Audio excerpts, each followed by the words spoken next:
Hey, it's Jones Loflin. Welcome to Insights from the Jones Zone, where I give you a way to master your week in 3 minutes or less. Hope you had a fantastic 4th of July weekend if you're here in the U.S. And even if you're one of my subscribers from outside the country, I hope you had a great July 4th weekend, whatever that means to you.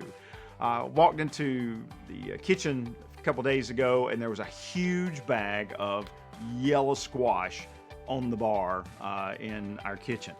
And I went, wow, look at all that squash. I wonder if they grow anything else, if they've got all that squash coming off. And of course they do, but the whole moment got me to thinking about gardeners and leadership, as I often do.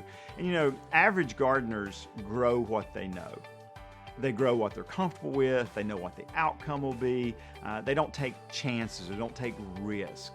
Great gardeners are willing to try new things, to grow new varieties, be willing to fail, be willing to be uncomfortable and acknowledge, hey, I don't know exactly how to grow this, but I think I'm going to try it.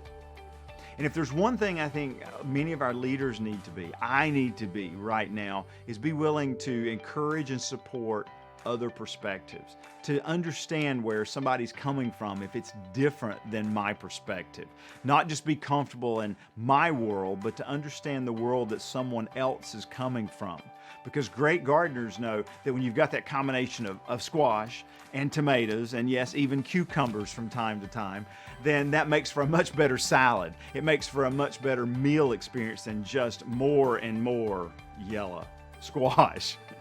So my challenge to you this week is in those moments when you're in conversations with your team members and you kind of want to say, well, that's just how I feel, or that's just where I'm coming from. Finish that statement with, that's where I'm coming from. I'd love to hear where you're coming from.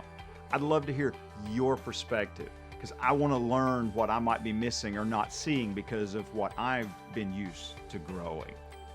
It's Jones Loflin. I hope it's a fantastic week for you where you grow the perspectives of others so you can have a more successful team and harvest better results.